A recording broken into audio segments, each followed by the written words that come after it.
Good afternoon, my friends. It is Lou Mangello. It is an unscheduled. This is why you turn on notifications. It is an unscheduled WDW Radio Live. I don't get a chance to do these very often, and sometimes different circumstances dictate a need. I felt that I took a nap for like an hour today because I've been up since 4:30 for my son's graduation, and I wake up and everything is just gone. We'll use a Disneyism. Everything has gone a little topsy-turvy. We're only going to talk about the Star Wars Galactic Starcruiser. Other topics we will reserve for another day and another time. And normally when I go live unscheduled, it's because I'm in a really cool place. We've got something fun to share. This one is tough. This one is tough for a lot of reasons, but and I've been getting lots of DMs and messages and phone calls, and I just figured it was better and easier if we could talk about it together. I almost did a Zoom, but I thought that would have been somewhat unruly to try and do. So I want to share a little bit of my thoughts, and then I want to absolutely hear your thoughts as well. First things first, let me preface anything I'm about to say with this. I know what you know. I am not privy to any other official information other than what has been shared publicly. So anything that I say is pure speculation and conjecture and somewhat sleep-deprived and uncaffeinated thoughts, but I did want to share a little bit of what we know, what I think, and certainly what you know as well. So I think you've probably heard by now that the final voyage is going to take place September 28th through the 30th, 2023. This came out today, seemingly out of left field. I'm blaming my brother because he literally just got off the Star Cruiser yesterday, and I'm texting him like, you killed Star Wars, like you broke the Star Cruiser. Disney says they're going to be contacting guests for voyages that are departing on or after September 30th to talk about their options, modify their plans, give them first shot at rebooking their reservations. So Disney is pausing any new reservations until May, until I guess the end of May, to allow those guests who had been booked previous to get first shot at rebooking their stays. After that, let the quest and the battle for the final voyage bookings begin, because I think while there has not been a full Star Cruiser recently, I do expect that last one at the end of September to be very full. That's what we know. Anything else we talk about is pure speculation. And look, I want to preface my second preface with this. I know personally and just in general, when we talk about things closing, my first thoughts go to the people, right? My first thoughts go to cast members. And I personally know, who I will not name by name, but I know cast members who were very deeply, intimately, and for a long period of time, very heavily involved in the Star Cruiser, whether it was the planning, the execution, or the actual voyages, whether you were an onstage cast member, whether you were a character, whether you were backstage, kitchen, it doesn't matter. These cast members put their heart and their souls and their tears into that, going all the way back to the folks at Imagineering and Lucasfilm that worked on this concept for such a long time. I have shared multiple times and on the show and on live, I was fortunate to get a media preview, and then thanks to Becky Mankin and the entire team at Mouse Fan Travel, do a voyage with my family, do the maiden voyage with my family and with Becky, and we loved it. We absolutely loved it. I'm not going to sort of go into it.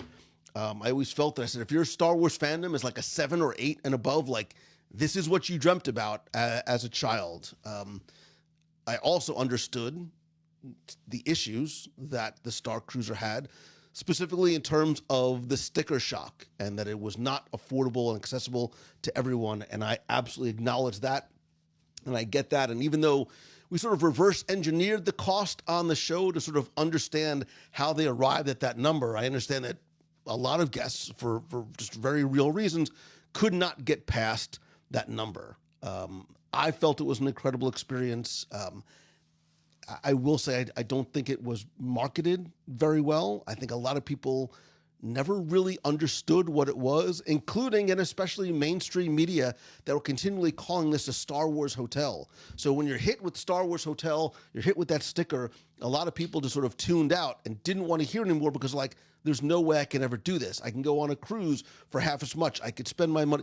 So I think there were some issues in terms of the execution of the marketing plan of it, because once the hardcore Star Wars and the hardcore Disney fans had their voyage or voyages, right? I know people have gone multiple times because they loved it so much.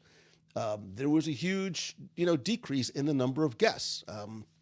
I know some folks who've been on recent voyages and there was not a lot of people on board, which makes for a great experience because you have the ship to yourself, but it also makes for, I can understand how it would be a different experience, not necessarily in the best way. My thought from here going forward, and again, some conversations that I've had with folks today and friends and a couple of media outlets that reached out. It's not, well, now come stay at a resort that has no windows and no doors. I don't think that what's going to be. My speculation, and if I'm reading between the lines in sort of the very sort of nondescript explanation that Disney gave as sort of the release of the headline, I do expect this to become a modified version of the Starcruiser in that it will become a Star Wars themed hotel, right? It's exactly what media thought it was going to be. It is what is most likely going to become. I would guess it would have to be at a high, moderate, or deluxe sort of rate because of what's going to happen. Certainly the price point is going to have to be far more accessible. I don't think there will be any minimum stays. I don't think it will be like a cruise type voyage. You'll be able to sort of come in and out as you like. I think some things will have to be sort of modified in order to execute on that appropriately, and we'll be curious to see how the storytelling takes place inside the Starcruiser. I think it would probably take place akin to walking into Batuu, that there are characters and there are stories going on, but not in the same type of interactive theater and an immersive theater way that it happened on the Starcruiser. I would expect that there would be optional add-on experiences that you can have if you so want them, but there will be sort of an entry point that you can go in and then plus up your experience along the way if you want. And again, I think it becomes that Star Wars resort that not only mainstream media talked about, but I think that guests want. I think that there are so many Star Wars and Disney fans that desperately wanted to get on board and couldn't, purely because of the price point. I was texting with somebody earlier today, and she's like, well, now finally I can see what it looks like on the inside, and I can take my kids. And I think she's right. I think that's what is going to become. And look, I'm a choose the good kind of guy, right? I think there is a positive to come out of this. And I loved the immersive experience. My brother just came off. He was in full costume, like he was all in on it and absolutely loved it. And while that will certainly sort of be scaled back and we don't know what that's going to look like, I think the good that comes out of this is that you are not going to have an experience where there's less than 100 people there, because I think that very much probably impacts what your onboard experience is like. But more importantly, I think it affords so many more guests an opportunity that they would not have had otherwise in order to see it. Maybe not the same way, but I tell people this all the time. Done is better than perfect, right? So being able to get on board and experience it in whatever sort of modified way I hope it becomes is better than not being able to experience it at all. That being said, I want to hear your thoughts. I'm going to go back and sort of scroll through. Literally, like I took a nap for like 2 hours and I woke up and my phone had just exploded. So Corey's like, I got to find a way to get there before it closes. Ashley would love to trade it for an Avengers experience.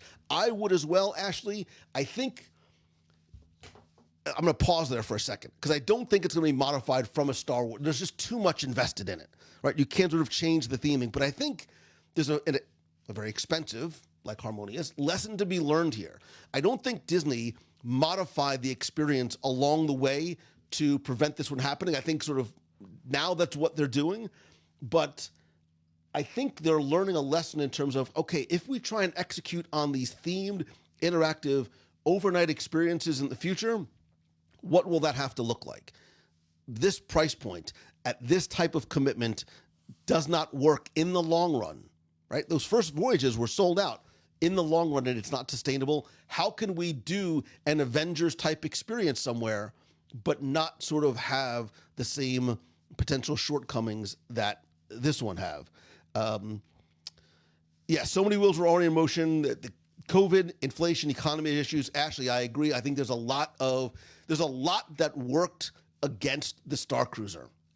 In some that were mistakes. I think there was also a lot of things that were very much out of Disney's hands, and it doesn't look, you don't hit a grand slam every time I get up at bat, and I think that there's hopefully learning experiences that will come from this. I'm quickly sort of going down. I know nobody's used to actually seeing me wear a dress shirt, and pink, Jennifer. Nonetheless, I know. Some people said it didn't have any appeal to me. Kira says, I'd love to repurpose this into an incredibly themed hotel, paid restaurants, paid lounge to make it. I think that's what we're going to see. I think there's going to be, like any other resorts, you pay to sort of step on board, and there will be like a la carte paid experiences. I think that's the thing that makes the most sense. I love the idea of it being a cruise. And it sounded great in theory, and I'm sure it sounded amazing on the drawing boards and in the boardrooms. But sometimes you have to respond to what guests want and the way they want it. And I think that is the thing that makes the most logical sense for Disney, for the accountants, right, in terms of what it will cost to execute on that and what it means for us as guests. But a lot of people, Rob says, we were priced out, especially with young kids. I agree. I have a lot of friends who really wanted to go. And yes, I'd be like, well, let's get a bunch of us. So, Becky and I had talked about, we need to sort of we want to buy out the Starcruiser one day. We realized at one point that wasn't going to be able to happen because the price point was way too high.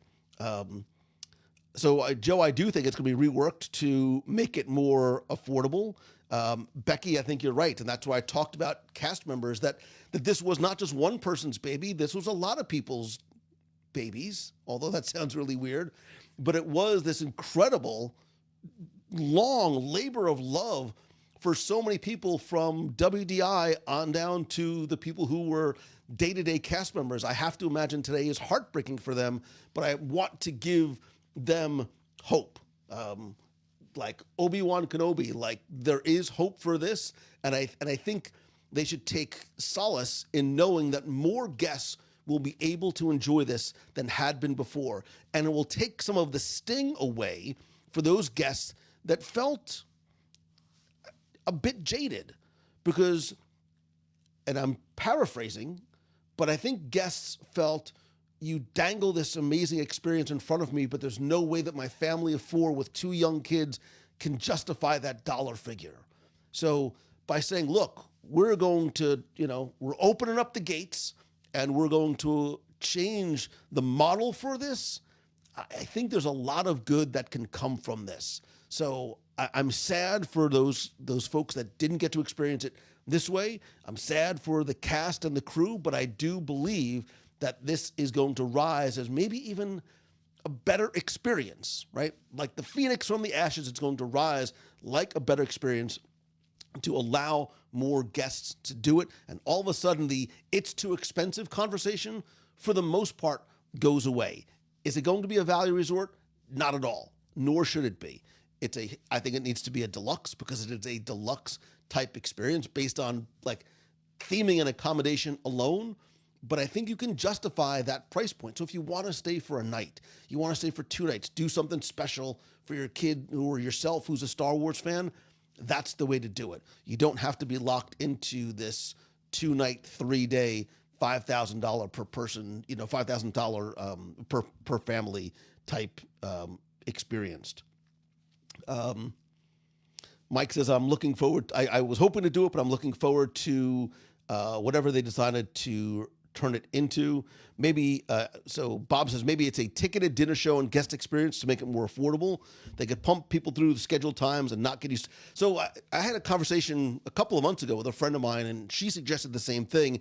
I don't think that works, only because if you do sort of a hoop-de-doo type multiple show per night dinner show experience, what do you do with those 100 sleeping cabins? Right? You still have this hotel that now is going to sit vacant. I think making it an actual hotel, making it the Star Wars resort, I think also opens up other opportunities too. Because I think the interior, while not sort of being that dark, aged, gritty sort of episode 4, 5, 6 feel, you now sort of open up the floodgates from a storytelling perspective in terms of what characters you can have come in, what stories they can be told. You're not sort of locked into this Starcruiser that exists in space at a certain space and place in time.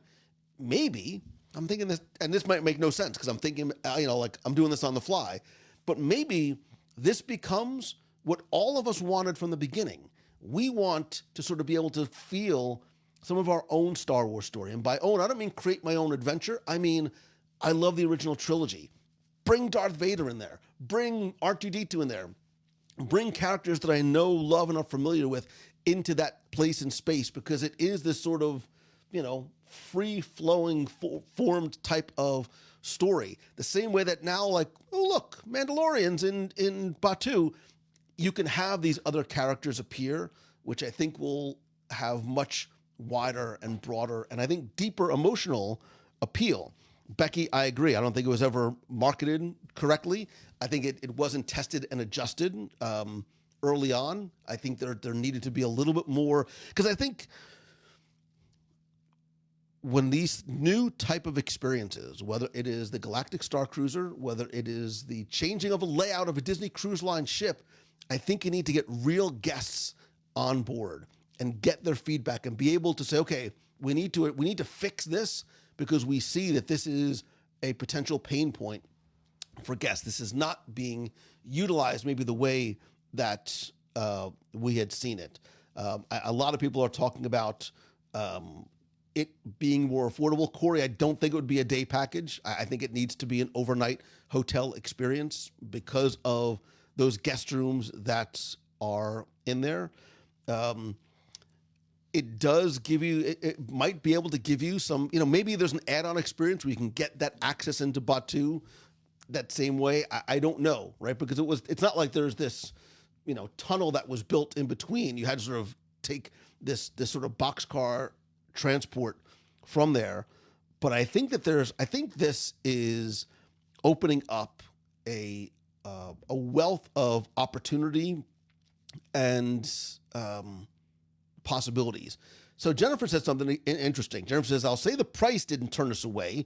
It was the fact that you had to do the experience. Jennifer, I think it does make sense, because I'm getting the sense you might want to go and just go into the hotel, maybe go to buy dinner somewhere, maybe go into the lounge, maybe pay for add-on experiences, but you didn't want to sort of be committed to the full, you're on board the cruise ship, you're in when we tell you're in, and we out when these are sort of the confines of the structure of the cruise. So I think that's what you're saying, and that's why I think a Star Wars hotel actually makes sense, because I think we as Disney fans, we like the idea to sort of pick and choose a little bit more a la carte in terms of what they do.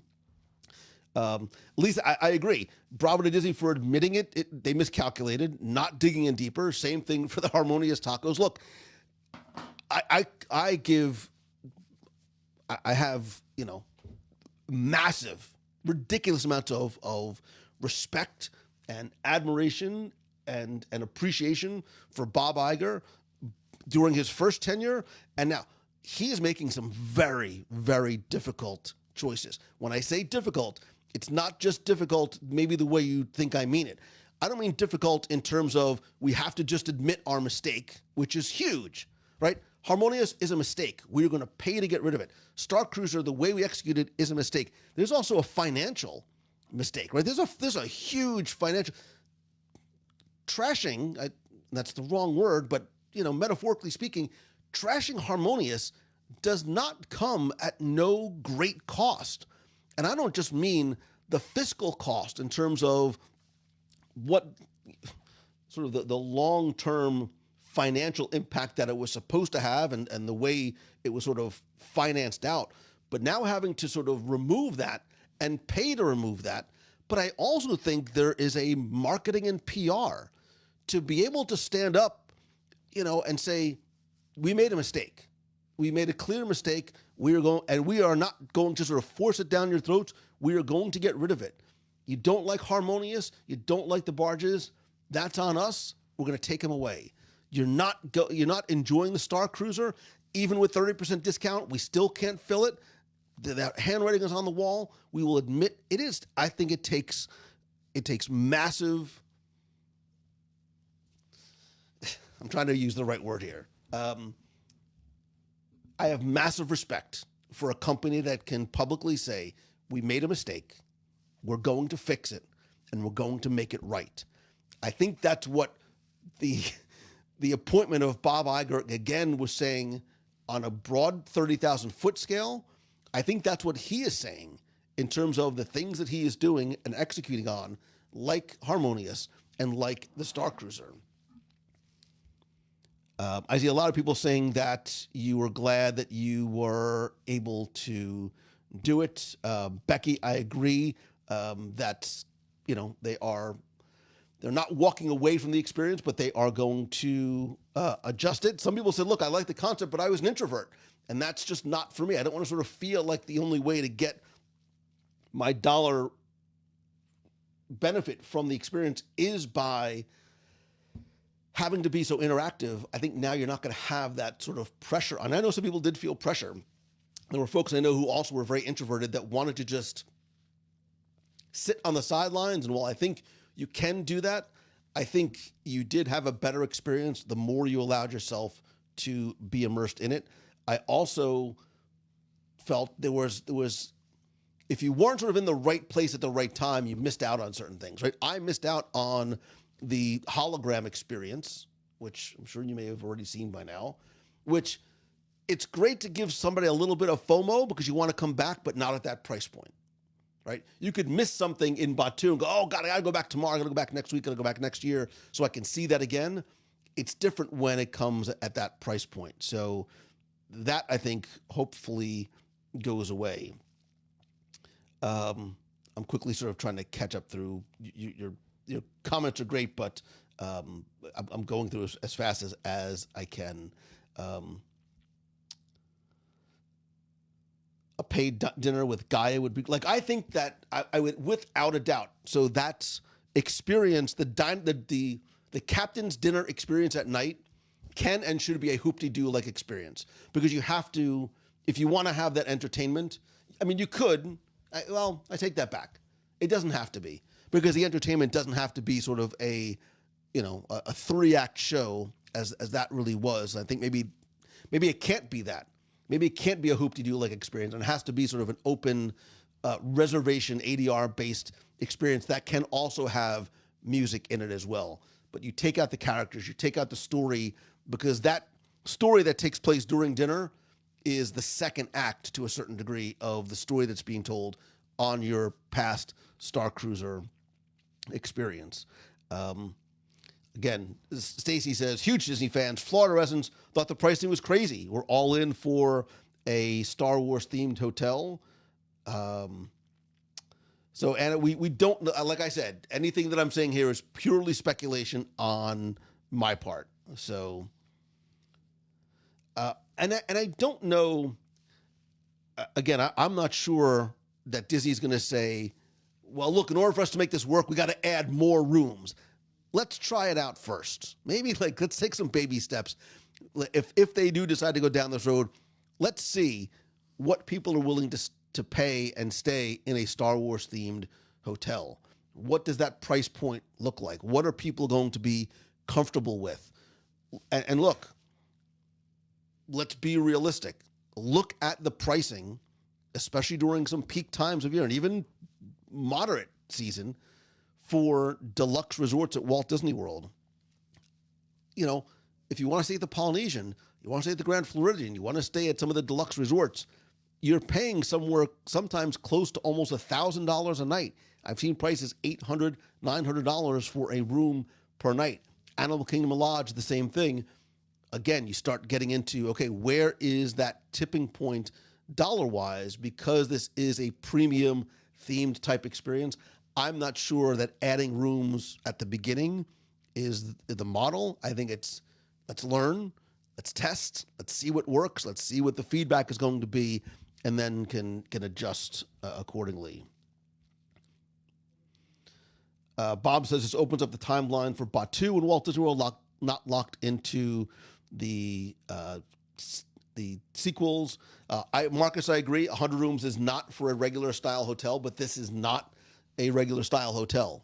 This is obviously trying to retrofit an experience. It's like trying to retrofit a cruise ship, because that's really what it is, into, we're just going to dock it at somewhere and we're going to make this like a regular hotel as opposed to something that is experiential. It's really interesting to see how many people want to be able to have their Star Wars timelines, their favorite Star Wars timelines addressed in this. Steve Schussler, I miss you as well, brother. I'm going to text you back and hopefully we can connect tomorrow. Yeah, but I don't know you could make this a moderate. I don't know, because then you're going to run into another problem, right? Which is now there's only 100 rooms. It's a moderate resort. You're never going to get in there, right? We've seen over the past number of years, right? The only way to a certain degree to sort of limit crowds is by price. It's just the way the world works. It's not just a Disney thing.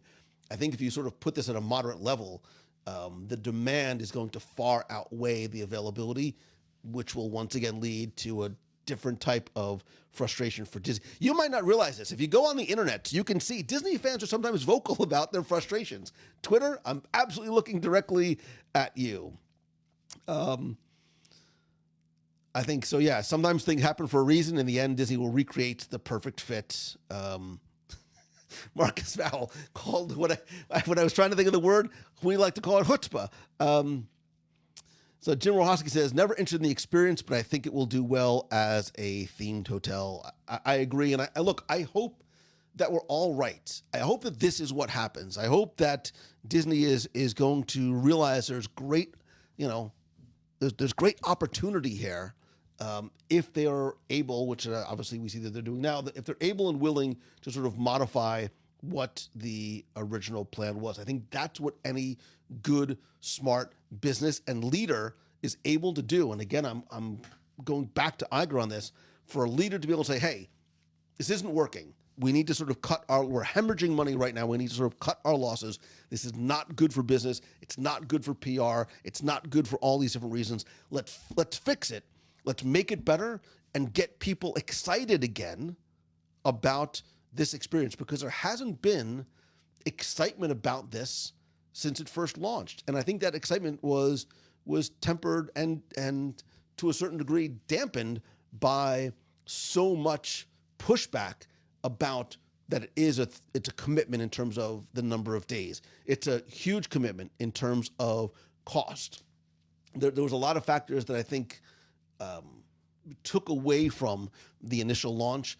I think there's a way to fix it. I think there's a way to sort of redo this and really, really get people excited once again and market it appropriately. I think there were some issues in terms of the marketing and the messaging.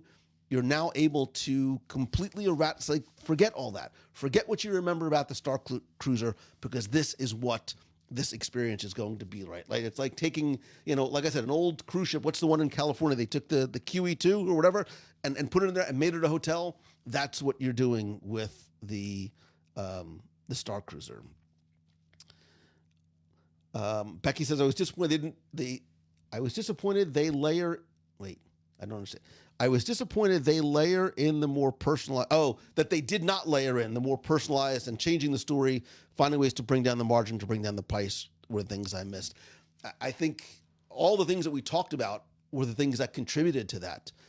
I think you could have, and again, I think so much was sort of incumbent on the participation of the person on what your story became, that it did not necessarily become as deeply personalized for all of the guests. Lorraine says, I see it becoming more of a boutique type hotel, getting rid of the theatrics. I agree. I think that's what it is going to be, because not everybody is a Star Wars fan, so this does not have appeal to everyone. Jennifer says, we just booked Animal Kingdom Lodge for September for $1,200 per night using the AP discount. So there's a supply and demand issue at Walt Disney World. They are getting the prices that they are asked for. So I think we also need to sort of set, and again, pure speculation, I know nothing. We need to potentially set our expectations. If this becomes a Star Wars resort, it is not going to be a $250 a night resort. It can't be, for all of the reasons, for demand, financially, everything. Like, it just cannot be that. So, but can you have your family of four stay even at $1,200 a night? If you want to just have like a fun, cool Star Wars themed like night of your vacation, or if you're a local and you want to do a Star Wars staycation for a night and go out to Batu, you absolutely can do that, because $1,200 is far more accessible than $5,000 or $6,000.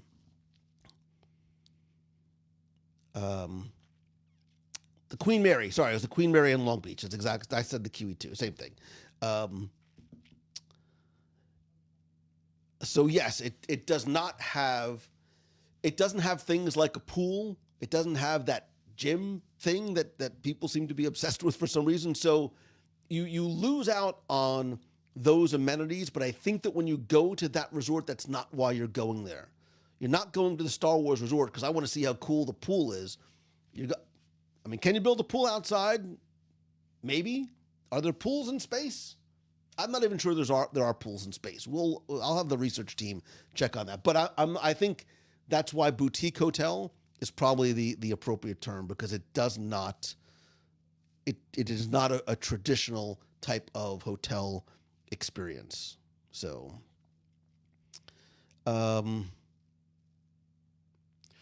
Chandler says, and I can't post it because it's too long, if they modify the Starcruiser, I think you're echoing what I was saying before. It could really open up the door to a more dialed back but still heavily themed resort down the line. Pandora Hotel, Journey to Pandora, in Cryosleep, or a spacecraft-themed hotel, Marvel, a la Disneyland Paris, when contracts allow, etc. Rich says, the costume preparations for the cruise was 60% of the experience, just so much fun to get ready for the cruise. But a lot of people, Rich, don't want to make that commitment. And I think that's where some of the disconnect. I get you that, and I think that option will still be there, because you can go to Batu in costume-ish if you like. But I think it almost made for a better experience on the Starcruiser itself. Could they put a pool somewhere? Anything is possible with money. So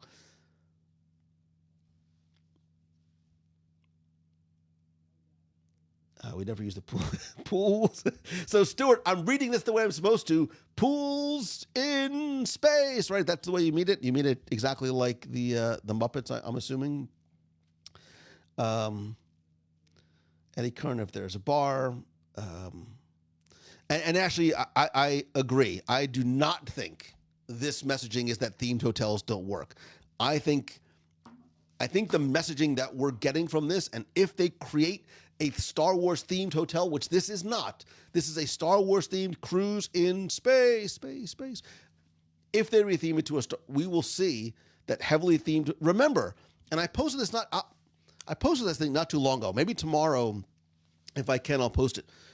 There were plans for much more deeply themed hotel rooms, which were going to be the gateway towards themed resorts.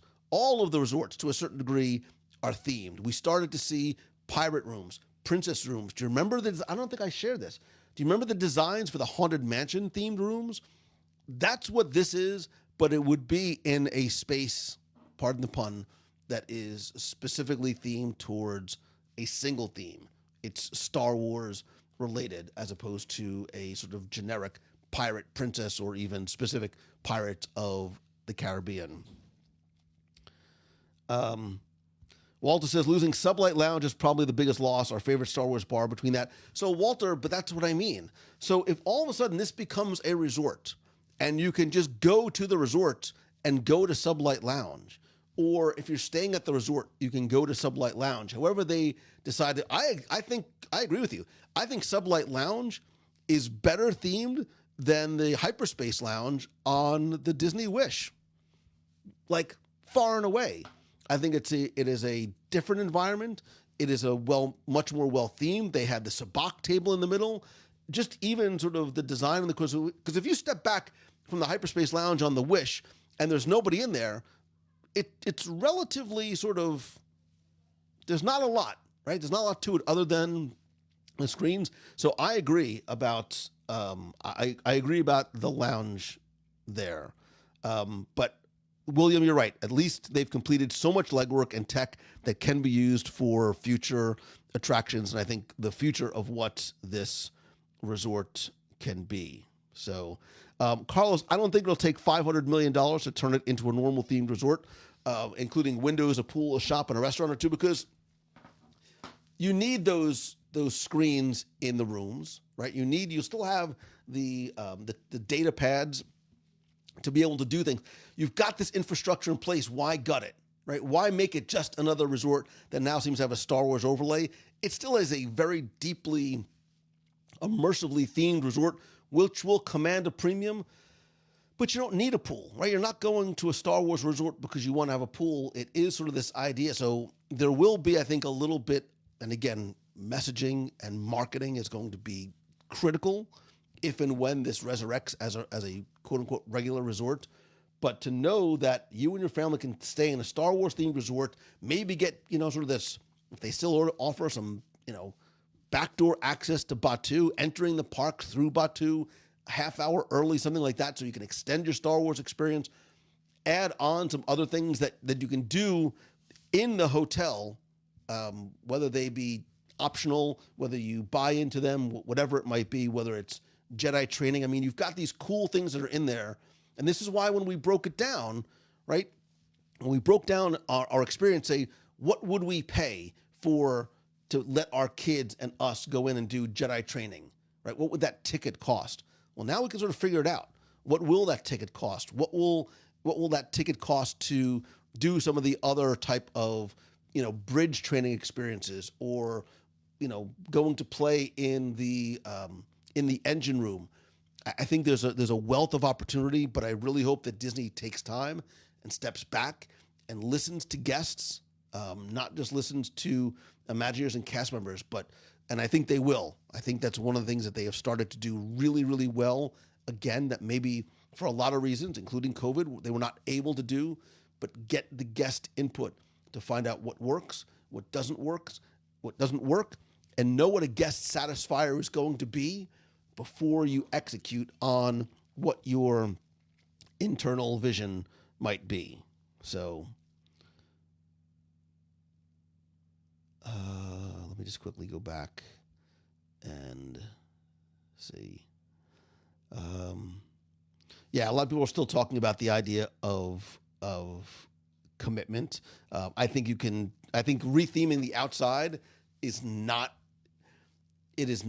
a huge deal, right? Relative to the amount of money that's already been committed to a project, to freshen up the outside, to change the outside a little bit, I don't think that's, again, it's not why you're going, right? You're not necessarily going because of the way the exterior looks. It's the experience that you're going to have on the inside. But James, you're right.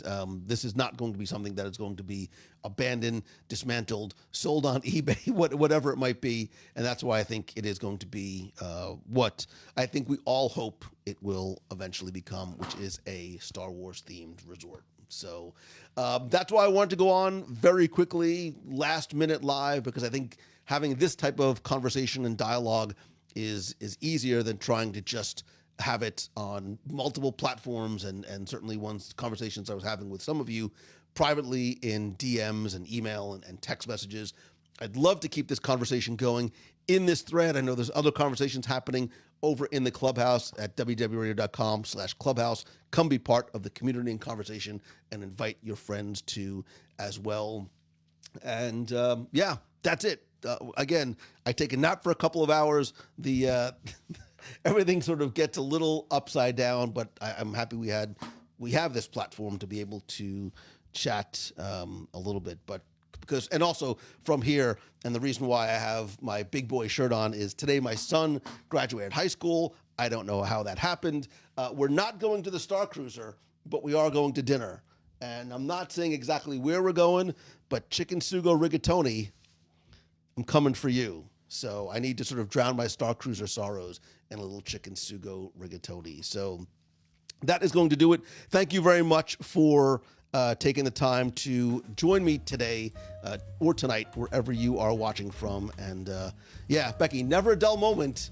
This is, there's always something. There's always something happening, and we'll see what comes next. So until next time, I love you. I appreciate you. May the Schwartz be with you. Oh, by the way, don't forget, tomorrow at 12 o'clock, I'm going to open up general registration for, let me find it, for our London, Paris Adventures by Disney. If you go to www.radio.com/ABD24, I'll post a link in the clubhouse again tomorrow. The form will be live. If you're a member of the nation, you got your link today. And thank you so many of you who are going to be joining us next May. So until then, I love you, I appreciate you, and may the Schwartz be with you.